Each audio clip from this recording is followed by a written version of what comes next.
সন্ধ্যায় যখন বোম্বাই মরিচ দিয়ে গরম গরম চিতই পিঠা খেতে ইচ্ছে করে তখন বাহির থেকে নিয়ে আসি, একদম গরম গরম চিতই পিঠা নিয়ে আসছি বাহির থেকে।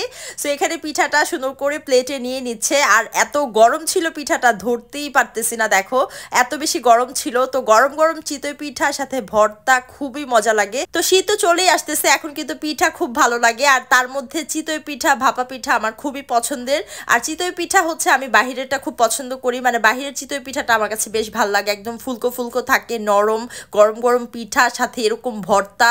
আমার না শীত আসার আগে থেকেই ত্বকটা কালচে হয়ে যাবে, ত্বকের গ্লো নষ্ট হয়ে যাবে। তো আমি টানা 1 সপ্তাহ এই দুইটা প্রোডাক্ট ইউজ করছি। একটা হচ্ছে স্যাফরন গট মিল্ক সোপ, আর একটা হচ্ছে স্যাফরন নাইট ক্রিম, যেটা একদম হ্যান্ডমেড।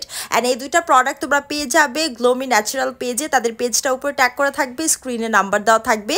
সো শুরুতেই আমি তোমাদেরকে সাবানটা দেখাই। এই স্যাফরন গট মিল্ক সোপটা যেমন দেখতে সুন্দর, তেমন এটার স্মেল এত বেশি সুন্দর। এই বিশেষ সাবানে রয়েছে ইরানি জাফরান, ল্যাভেন্ডার অয়েল, খাঁটি মধু, জোজোবা অয়েল এবং আরো 10টিরও বেশি প্রাকৃতিক উপাদান। তো এই সাবানটা আমি 2 বেলা ব্যবহার করি, সকালে এবং রাতে। এই সাবানটা ব্যবহারে তোমাদের স্কিনটা 2 থেকে 3 শেড পর্যন্ত ব্রাইট হবে। এছাড়াও ব্রণের দাগ থাকলে ব্রণের দাগ দূর করবে, ত্বকটা এত বেশি উজ্জ্বল এবং মসৃণ করে। তো সাবানটা দিয়ে ফেসটা ক্লিন করার পর এখন হচ্ছে আমি জাফরান নাইট ক্রিমটা ব্যবহার করতেছি।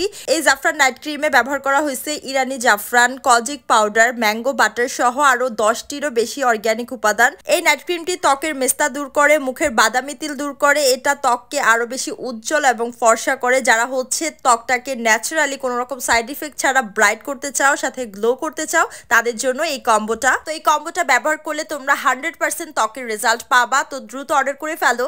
তো এটা হচ্ছে শুকনা মরিচের ভর্তা, আর এটা হচ্ছে কাঁচা মরিচের ভর্তা।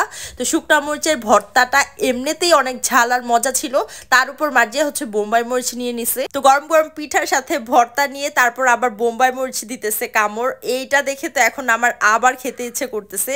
ও এত বেশি ঝাল খেতে পারে, মানে ভর্তা কিন্তু এমনিতেই অনেক বেশি ঝাল, এইটা কিন্তু এমনিতেই এক্সট্রিম ঝাল, তার উপর দিয়ে আবার হচ্ছে ও বোম্বাই মরিচ কামড় দিয়ে খাইতেছিল।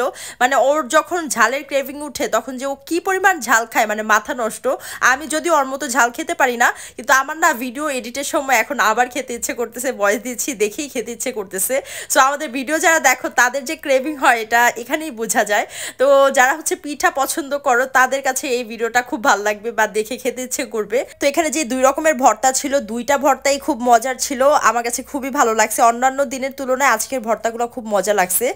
আর হচ্ছে এই যে দেখো বোম্বাই মরিচটা অলমোস্ট শেষ করে ফেলছে, প্রায় অর্ধেকেরও বেশি খেয়ে ফেলছে। তো ওর বোম্বাই মরিচ খাওয়া দেখে পাশ থেকে আমরা সবাই দেখে আমাদের ঝাল লাগতেছিল। আর পিঠাটাও একদম গরম গরম ছিল, ভর্তাটাও খুব মজার ছিল। তো সন্ধ্যায় আমাদের বাসায় একটা ছোটখাটো পিঠার পার্টি হয়ে গেছিল, সবাই খুব মজা করে চিতই পিঠা খাইছি। তো তোমরা কারা চিতই পিঠা ভর্তা পছন্দ করো তারা অবশ্যই কমেন্ট করে জানাবে। আল্লাহ হাফেজ, বাই।